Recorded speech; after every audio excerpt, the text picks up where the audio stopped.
Back to my channel. இன்றைக்கி கிட்ஸுக்கு லஞ்சுக்கு வந்து பார்த்தீங்கன்னா மொச்சப்பயிர் வச்சு ஒரு ரைஸ் தான் வந்து ரெடி பண்ணுறதுக்கு இங்கே எல்லாம் எடுத்து வச்சுட்ருக்கேன். இப்போ வந்து மொச்சப்பயிர் சீசன்னால் வந்து பார்த்திங்கன்னா பெங்களூரில் வந்து கிலோ 40 ரூபா அந்த மாதிரி தான் கிடைக்கிது. நான் வந்து ஒரு 2 கிலோ மாதிரி வாங்கி உரித்து ஃப்ரிட்ஜில் வந்து ஸ்டோர் பண்ணி வச்சுருப்பேன். அப்பப்போ வந்து கொஞ்சம் கொஞ்சமாக சமைச்சிக்கலாம் அப்படின்னு சொல்லிட்டு இங்கே வந்து ஒரு மிக்ஸி ஜாரில் கொஞ்சமாக இஞ்சி, ஒரு 10 பல் பூண்டு, 2லேருந்து 3 பச்சை மிளகா, கொத்தமல்லி, புதினா இது எல்லாம் சேர்த்து நல்லா கிரைண்ட் பண்ணி எடுத்துக்கிறேன். இது கூடவே வந்து அரை வெங்காயம், அதுக்கப்புறம் கொஞ்சமாக தேங்காய் அதையும் சேர்த்துட்டு நல்லா ஃபைன் பேஸ்ட்டாக அரைச்சி எடுத்துக்கலாம்.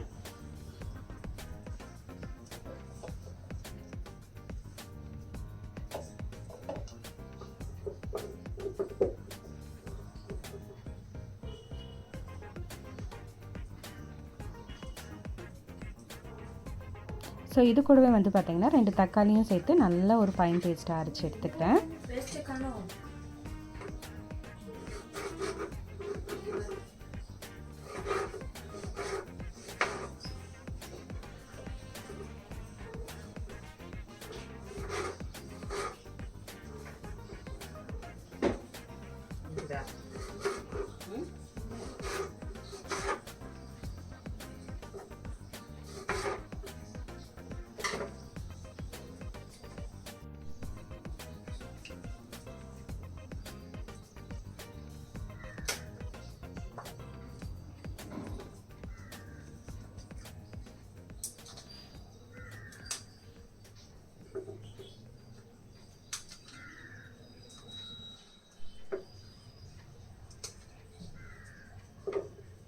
இது கூடவே பார்த்தீங்கன்னா கொஞ்சமாக தேங்காயும் சேர்த்துட்டு நல்ல ஒரு ஃபைன் பேஸ்ட்டாக அரைச்சி எடுத்துக்கிறேன்.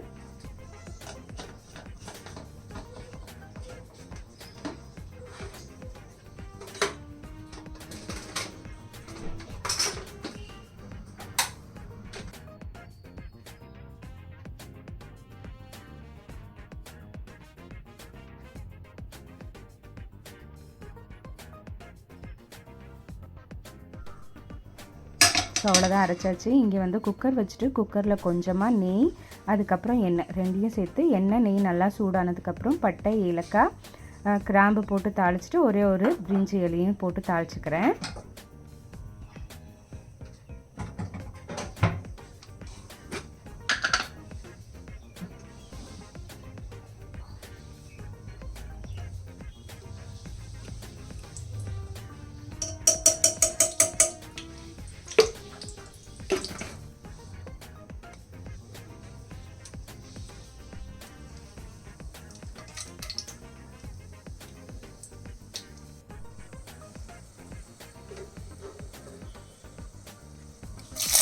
இப்போ இதெல்லாம் நல்லா பொரிஞ்சு வந்துட்டு ஒரு 1/2 வெங்காயம் வந்து கட் பண்ணி வச்சுருக்கேன். அதையும் இது கூட சேர்த்துட்டு நல்லா வதக்கி விட்டுக்கலாம்.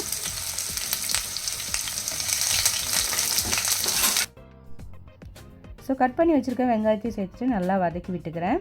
வெங்காயம் நல்லா வதங்கினதுக்கப்புறமா நம்ம ஏற்கனவே ஒரு ஃபைன் பேஸ்ட்டாக அரைச்சி வச்சுருக்கேன் இல்லையா, அதையும் இது கூட சேர்த்துட்டு நல்லா வதக்கி விட்டுக்கலாம்.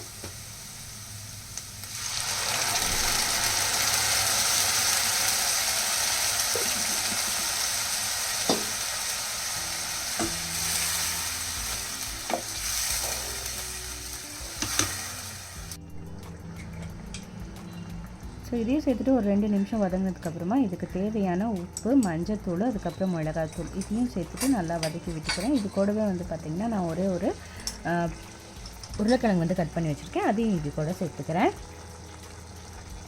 காரத்துக்கு தகுந்தமான மிளகாத்தூள் வந்து சேர்த்துக்கலாம்.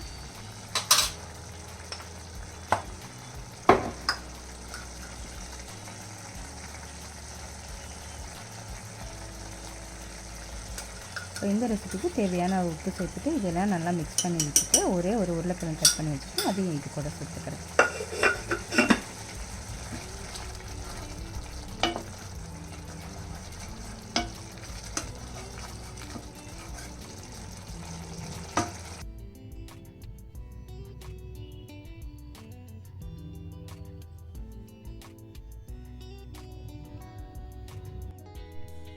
இப்போது இதில் ஏற்கனவே ஒரு கப் அளவுக்கு மொச்சப்பயிர் வந்து எடுத்து கழுவி வச்சுருக்கேன். அதையும் வந்து இது கூட சேர்த்துக்கலாம்.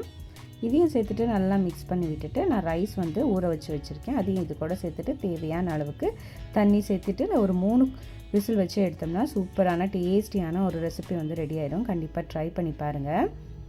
ஸோ மொச்சப்பயிர் சீசன் அப்படிங்கிறதுனால நிறைய எல்லாத்து வீட்லேயும் வாங்கி ஸ்டோர் பண்ணி வச்சுருப்போம். டிஃப்ரெண்ட்டாக செஞ்சணும் அப்படின்னு நினச்சிருப்போம். பட் என்ன செய்கிறது அப்படின்னு தெரியாது. அந்த டைமில் கண்டிப்பாக இந்த ரெசிபி ட்ரை பண்ணி பாருங்கள். வீட்டில் இருக்கவங்க எல்லாத்துக்கும் ரொம்ப பிடிக்கும். என்னோடய கிட்ஸுக்கு வந்து பொதுவாக ரொம்ப பிடிக்கும். ஸோ நான் வந்து ரெகுலராக எப்பயும் செய்கிற ஒரு ரெசிபி தான் உங்களோட ஷேர் பண்ணியிருக்கேன். ரெசிபி பிடிச்சிருந்தா கண்டிப்பாக ஒரு லைக் போட மறக்காதீங்க. கண்டிப்பாக சேனலை வந்து சப்ஸ்கிரைப் பண்ணிக்கோங்க. பெங்களூரில் பார்த்தீங்கன்னா மொச்சப்பயிர் வச்ச ஒரு ஸ்டால் வந்து போட்டிருக்காங்க. ஒரு எக்ஸிபிஷன் மாதிரி மோர் தென் 100 வெரைட்டிஸ் ஆஃப் ஃபுட்டு வந்து மொச்சப்பயிர் வச்சு ரெடி பண்ணியிருக்காங்க. உங்களுக்கு அங்கே போனீங்கன்னா மொச்சப்பயிர் தோசை, மொச்சப்பயிர் சட்னி, மொச்சப்பயிரில் வச்சு நீங்கள் யோசிக்க முடியாத அளவுக்கு டிஃப்ரெண்ட்டாக வெரைட்டிஸான ஒரு ரெசிபிஸ் எல்லாம் செஞ்சு வச்சுருக்காங்க. ஈவன் ஸ்வீட்ஸ் கூட அதில் செஞ்சு வச்சுருக்காங்கன்னா பார்த்துக்கோங்களேன். எனக்கே வந்து ரொம்ப ஈகராக இருக்குது, போய் பார்க்கணும் எப்படி இருக்குது அப்படின்னு டேஸ்ட் பண்ணும் அப்படின்ட்டு. ஸோ நான் பசவன்குடி போனேன்னா வந்து கண்டிப்பாக ஒரு வ்ளாகாக வந்து எடுத்து போடுறேன். பட் பெங்களூரில் இருக்கவங்க ட்ரை பண்ணணும்னு நினச்சிங்கன்னா கண்டிப்பாக போய் ட்ரை பண்ணி பாருங்கள். ஸோ ஏற்கனவே ஊற வச்ச ரைஸையும் சேர்த்துட்டு நல்லா மிக்ஸ் பண்ணி விட்டுடலாம். ஸோ இந்த ஸ்டேஜில் உப்பு உரப்பு எல்லாம் கரெக்டாக இருக்கா அப்படின்னு டெஸ்ட் பண்ணிவிட்டு ஒரு கொதி வந்ததுக்கப்புறமா மூடி போட்டுட்டு 3 விசில் வச்சு எடுத்துக்கலாம். இதுக்கு சைட் டிஷ்ஷாக வந்து பார்த்தீங்கன்னா நான் வந்து முட்டை வந்து வேக வச்சு எடுத்துக்கிட்டேன். கூடவே வந்து கொஞ்சமாக தயிர் பச்சடி வந்து ரெடி பண்ணி வச்சுருந்தேன். ஸோ இன்றைக்கி என்னோடய கிட்ஸுக்கு இதுதான் லன்ச் வந்து பேக் பண்ணியிருந்தேன். நீங்கள் என்ன பண்ணீங்க அப்படின்னு கண்டிப்பாக கமெண்ட்டில் சொல்லுங்கள். ரெசிபி பிடிச்சிருந்தா கண்டிப்பாக ஒரு லைக் போட மறக்காதீங்க. அதே மாதிரி என்னோடய சேனலும் வந்து சப்ஸ்கிரைப் பண்ணிக்கோங்க. கூட இருக்க பெல் பட்டனை ப்ரெஸ் பண்ண மறக்காதீங்க. அப்போ தான் நான் போடுற வீடியோவோட நோட்டிஃபிகேஷன் உங்களுக்கு வரும்.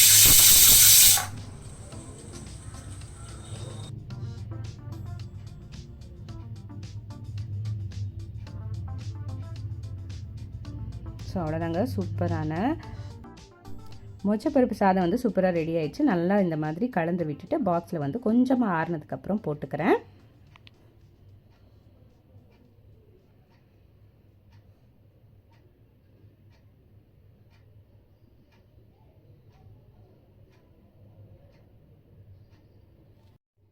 இதுக்கு தொட்டுக்கிறதுக்கு பார்த்தீங்கன்னா முட்டை, அதுக்கப்புறம் தயிர் பச்சடி ரெண்டுமே செஞ்சுருந்தேன். இதோட ரெண்டோட காம்பினேஷனுமே வந்து ரொம்ப சூப்பராக இருக்கும். கண்டிப்பாக ட்ரை பண்ணி பாருங்கள்.